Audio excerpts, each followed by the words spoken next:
Awaken your spirit, chosen ones. Betrayal is proof that someone saw your light and tried to snuff it out, but ended up burning their own hands instead. History is full of it. Julius Caesar trusted Brutus. Kingdoms crumbled because of whispered treachery. And even in modern times, backstabbing is as common as morning coffee.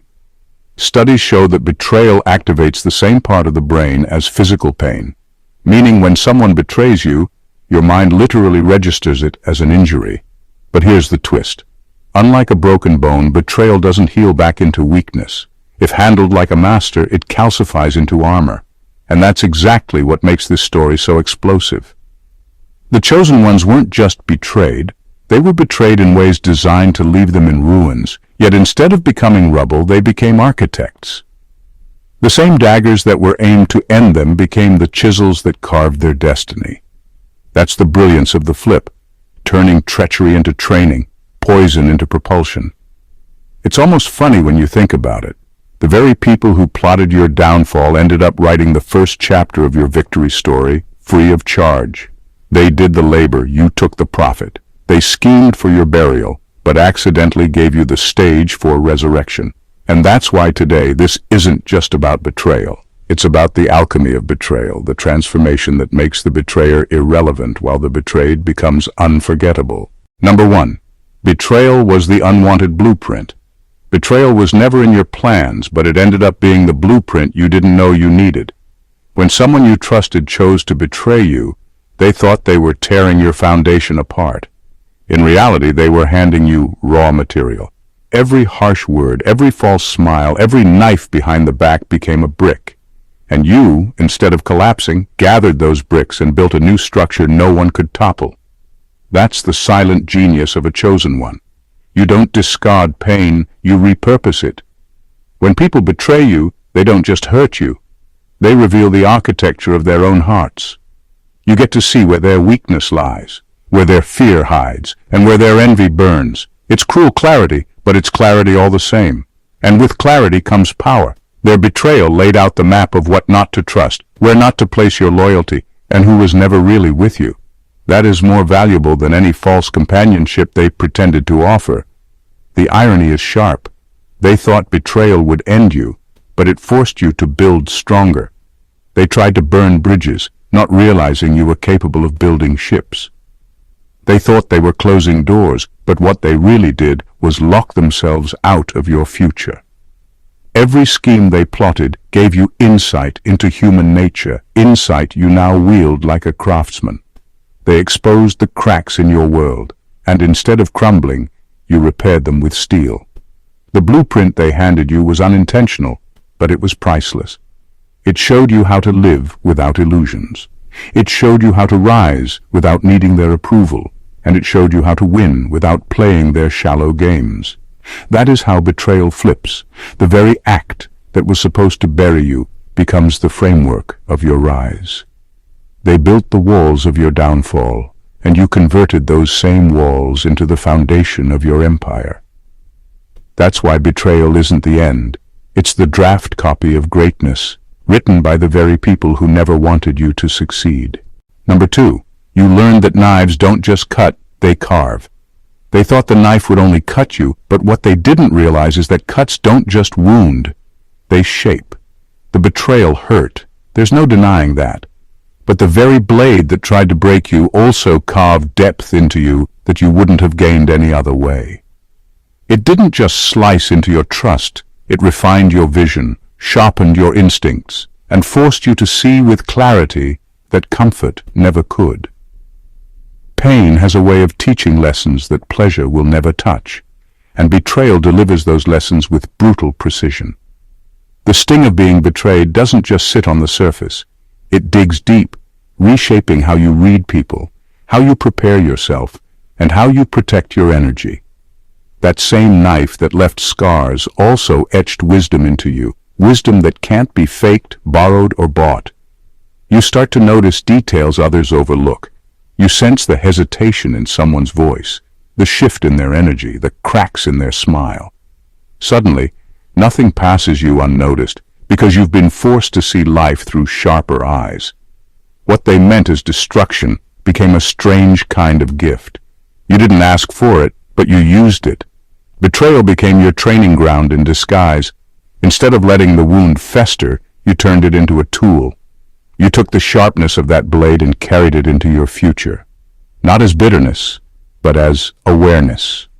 And that awareness now serves you better than their loyalty ever would have. The scars you carry aren't ugly reminders of pain.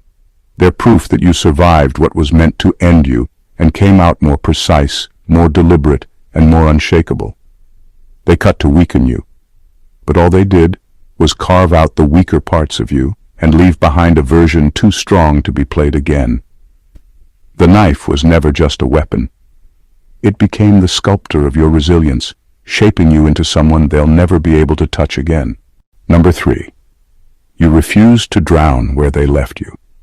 They thought leaving you to drown would be the end of your story. Betrayal often works like that. It throws you into deep waters without warning, expecting you to panic, flail, and eventually sink. And for a moment, you might have. The shock of being abandoned where you trusted most is heavy, and it pulls you down fast. But the difference is, you refused to stay there. Instead of surrendering to the weight, you adapted. You learned to move differently, to breathe differently, to exist in an environment that was meant to kill you. That's the turning point, when what was meant to end you becomes the very condition that expands you. Betrayal has a drowning effect because it robs you of safety. One day you're standing on stable ground and the next you're in over your head fighting for air. But as brutal as it is, those moments force you to develop strengths you never knew you had. The ability to hold steady under pressure. The ability to endure discomfort without giving in. The ability to discover new ways of survival when the old ways don't work anymore. Where others give up and sink, you built endurance. You discovered that you could create life even in waters meant to claim you. The people who betrayed you thought the chaos would consume you. But in truth, it trained you to command chaos.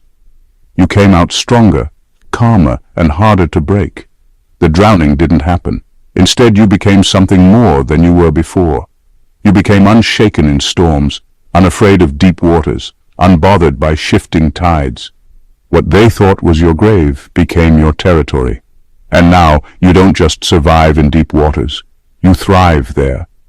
You've mastered the very environment they hoped would destroy you. Their betrayal forced you into an ocean, and instead of being lost, you claimed it. They tried to erase you, but all they did was expand you into something far greater than they ever imagined. Number 4. Their treachery became your training ground. They believed their treachery would dismantle you, but what they didn't know was that every act of deceit was shaping you into someone they could no longer understand or control. Each betrayal became a lesson, each disappointment a drill, each false smile a case study. You weren't just suffering, you were studying. You were watching how they moved, how they plotted, how they lied, and in the process you learned the anatomy of manipulation and the psychology of hidden motives. They thought they were breaking you down, but they were actually building your arsenal. Treachery has a strange way of sharpening the mind. It forces you to read between the lines, to pay attention to details, and to recognize the patterns others miss. It conditions you to anticipate betrayal before it happens, to prepare for exits before the trap is sprung, to play the long game while everyone else is stuck in the moment. What they saw as weakness in you was actually training. By turning their deceit into data, you became the strategist who doesn't just react, but calculates, waits, and strikes when the timing is undeniable. And here's the irony. Their greatest weapon against you was their dishonesty, yet it backfired.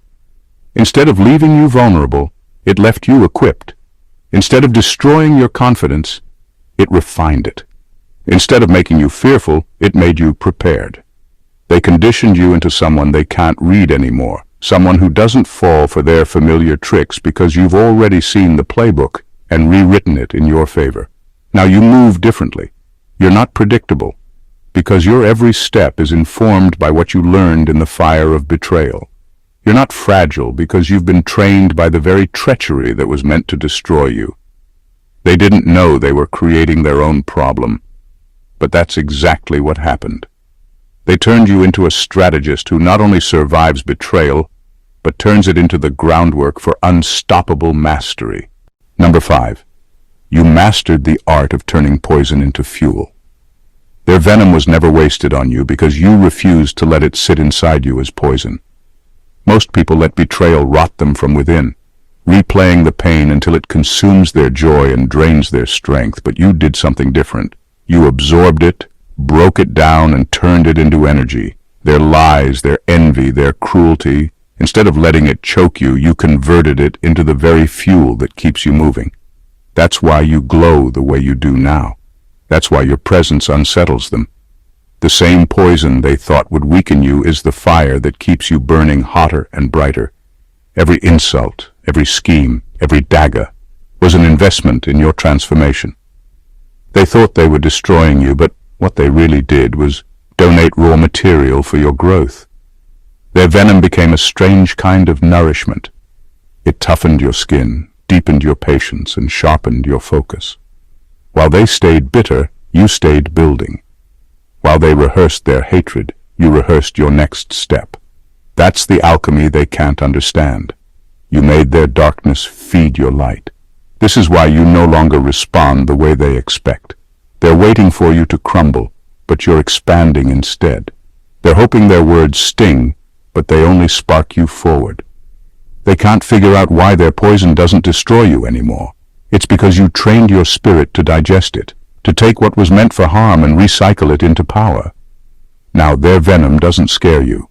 You've mastered the art of transmutation. You know how to take negativity and turn it into momentum. You know how to take betrayal and turn it into strategy. And that mastery makes you unstoppable. Their poison became your premium fuel. And the brighter you burn, the more their bitterness looks like free labor for your rise. They thought they cursed you, but they only crowned you.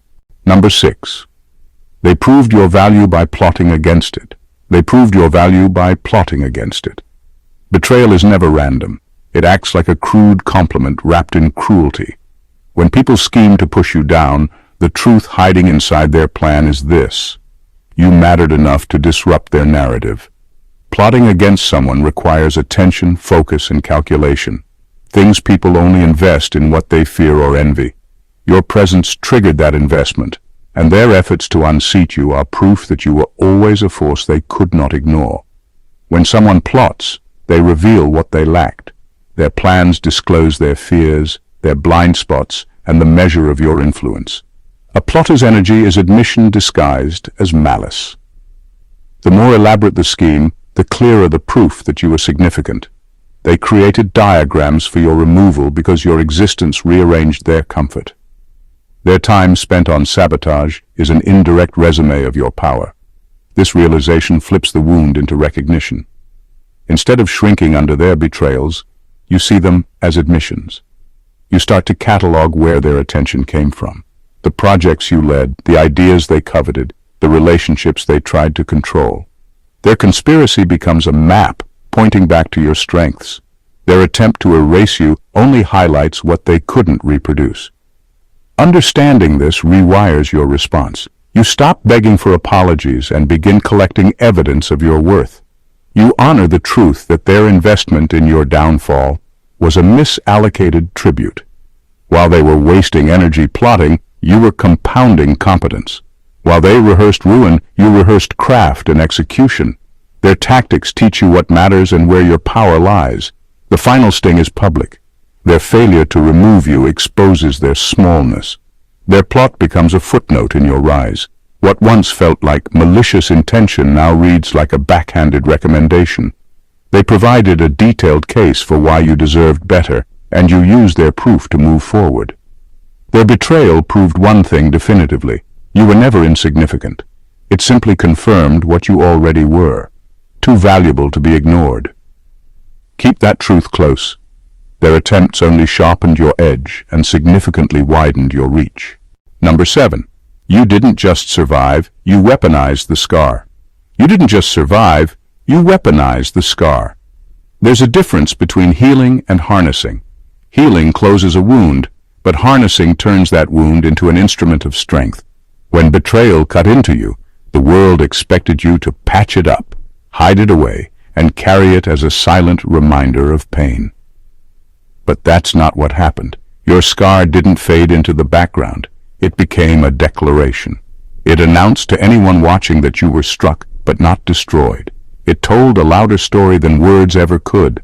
I've been wounded, and I'm still here, sharper than before.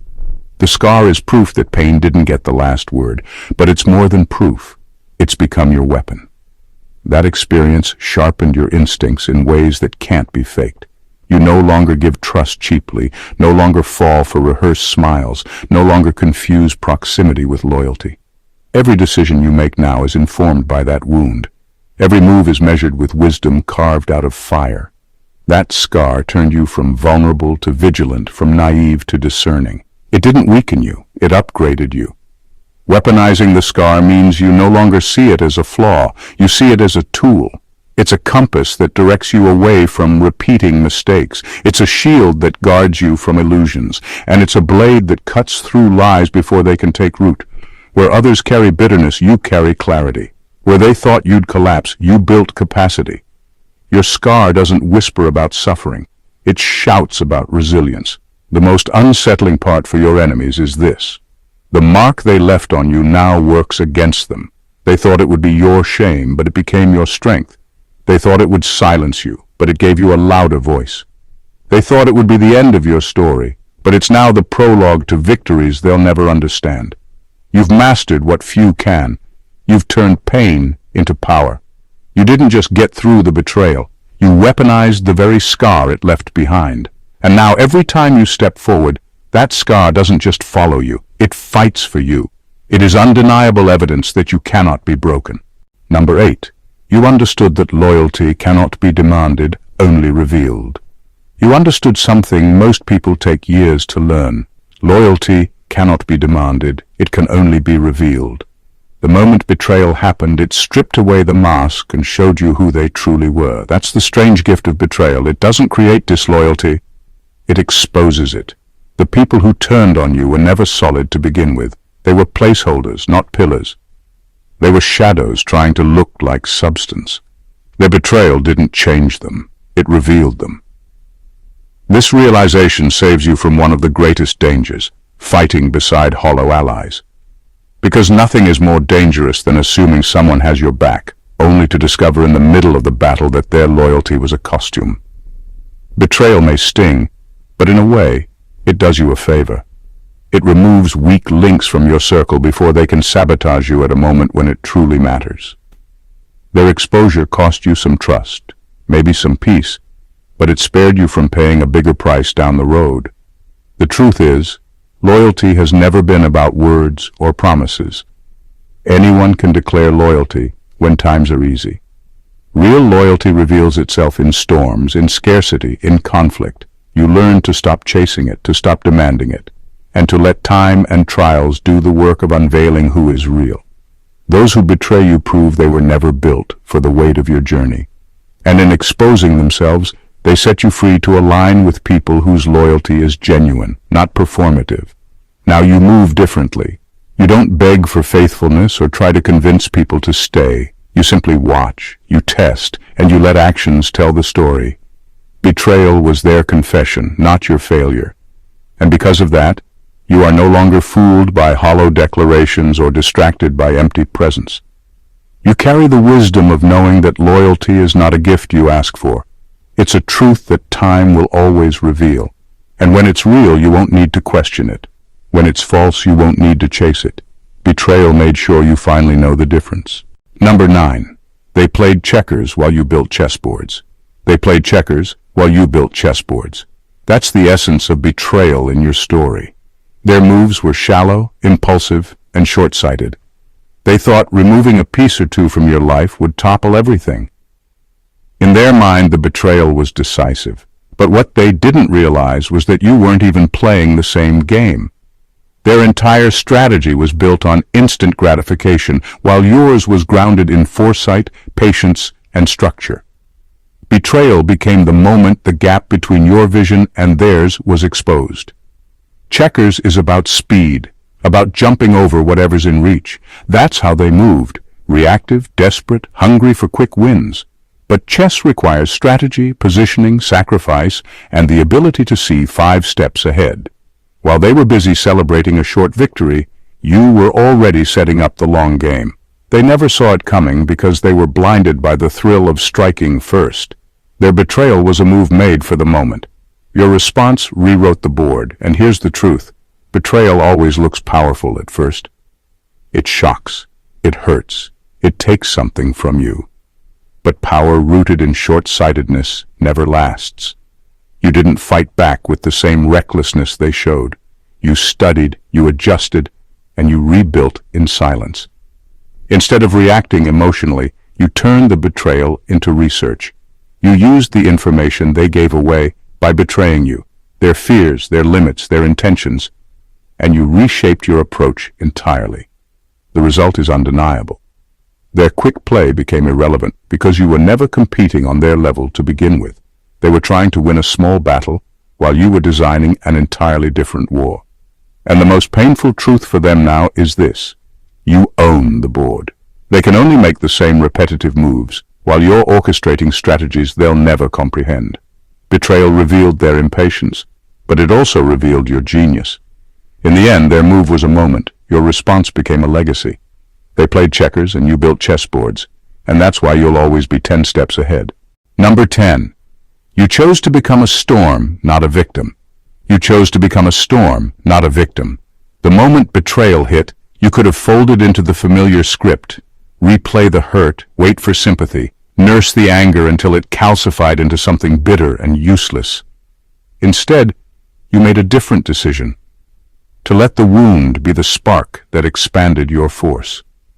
Becoming a storm means refusing to be defined by what was taken from you. It means taking the raw energy of outrage, grief, and disbelief and channeling it into movement, clarity, and relentless forward motion. Where others curl inward, replaying slights like a broken record, you use the same hours to sharpen skills, deepen focus, and build capacity. The pain accelerated your priorities instead of derailing them. You stopped treating betrayal as a verdict and started treating it as a deadline. That shift changes everything. Anger becomes fuel, loss becomes leverage, and humiliation becomes a curriculum. The storm isn't noisy for the sake of noise. It's precise, disciplined, and devastatingly effective. It clears the debris that held you back, uproots weak loyalties, and floods old patterns with new, clean energy. People who expected your collapse are surprised to find you expanding instead, larger in vision, colder in calculation, and fiercer in execution. The world around you adjusts because storms remake landscapes. They don't beg for permission. You learn to move with weathered confidence. You no longer take insults personally, you take them productively. You cut off what drains you and amplify what fuels you. That doesn't mean you become ruthless for its own sake. It means you become intolerant of anything that wastes your life. The irony is that the betrayal meant to silence you ends up being the loudest announcement of your rise. While they measure your fall, you measure distance covered, skills learned, alliances vetted, and plans executed. Becoming a storm is the choice to convert pain into force, to make heartbreak the engine of change, and to ensure that what should have finished you instead becomes the ignition of relentless transformation. Number 11. They handed you a mirror. They couldn't face themselves. They handed you a mirror they couldn't face themselves. Betrayal always feels personal, but the deeper truth is that it reflects the betrayer more than the betrayed. When they turned against you, they weren't exposing your flaws. They were exposing their own limits. Their disloyalty was not a verdict on your value. It was an X-ray of their character. The lies, the scheming, the backstabbing, all of it was less about you and more about the emptiness inside them. By betraying you, they confessed their fear of your strength, their envy of your light, and their inability to rise to the standard you set just by existing. This is why betrayal cuts so deep. It forces you to see someone you trusted reveal the version of themselves they tried to hide. But once the shock passes, clarity sets in. You begin to realize that their act wasn't evidence of your failure, it was proof of their fragility. They chose the easy road of disloyalty because the hard road of integrity was too heavy for them to carry. And in that choice, They handed you insight you could never have bought.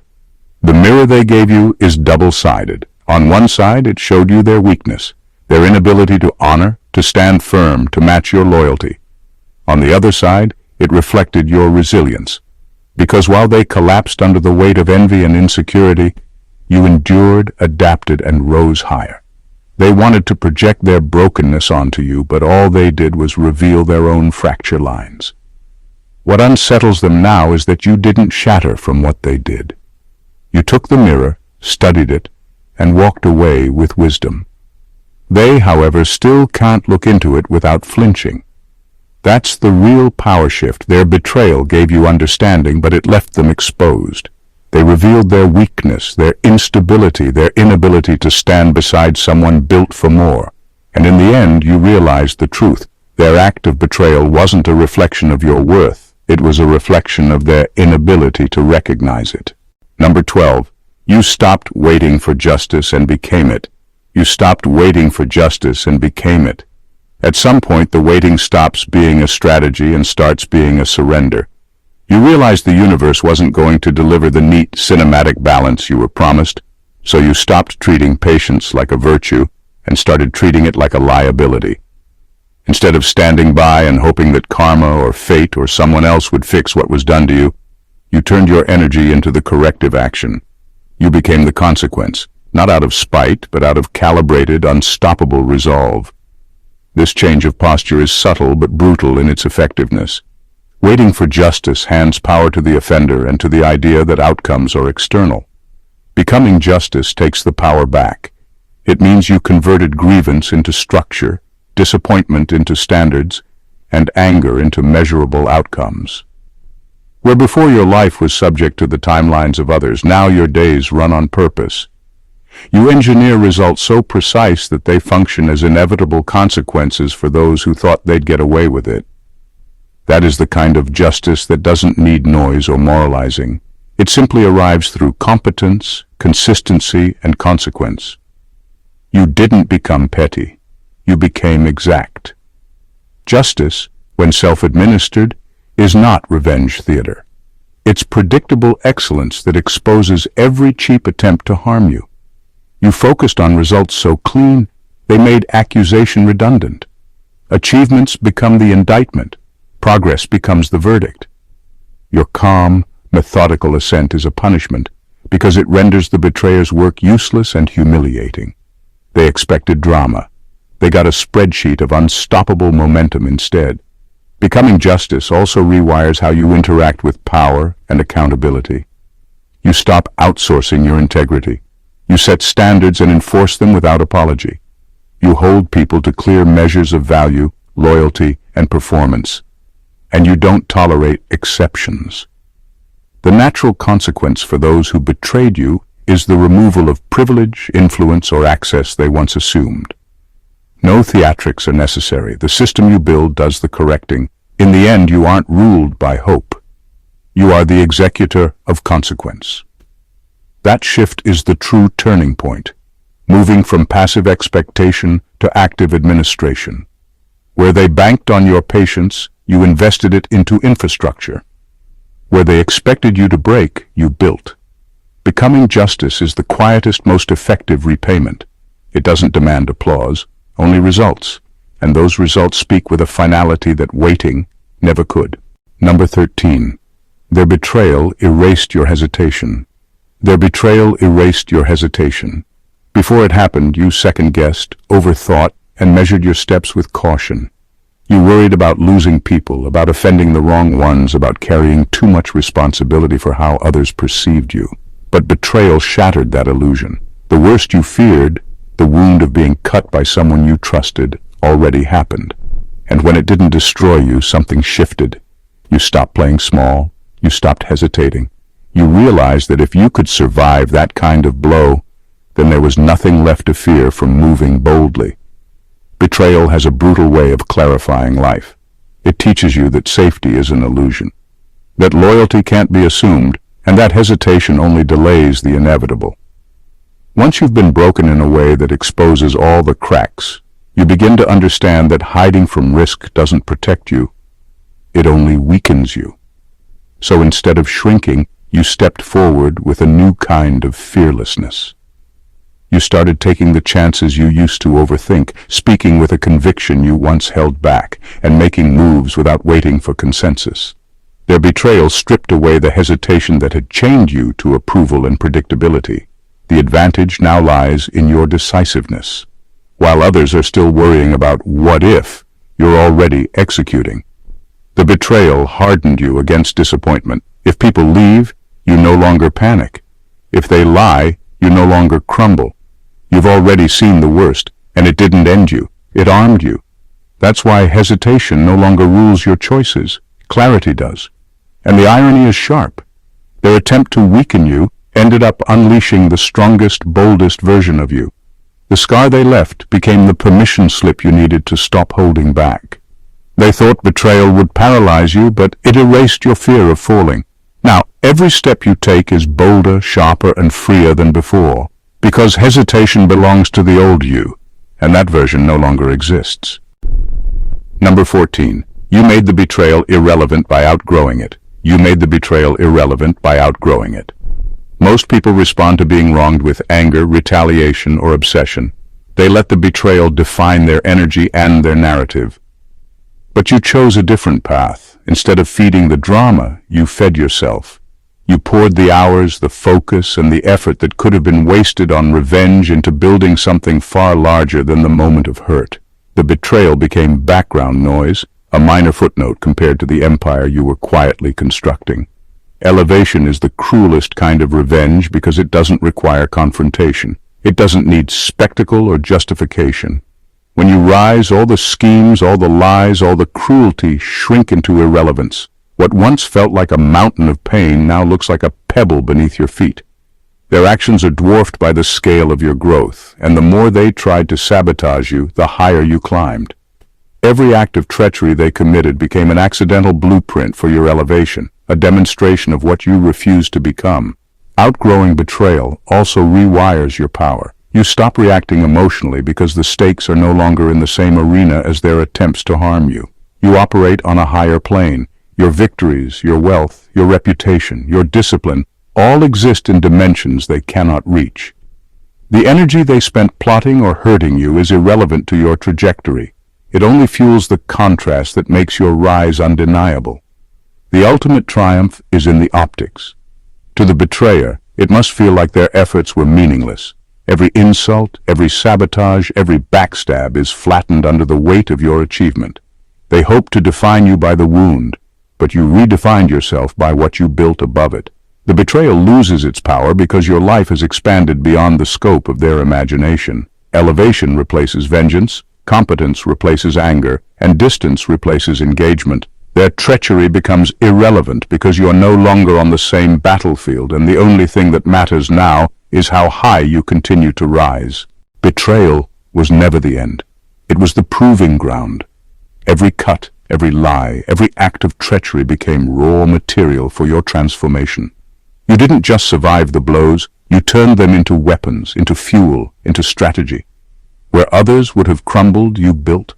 Where others hesitated, you moved with precision. Where others saw endings, you saw ignition.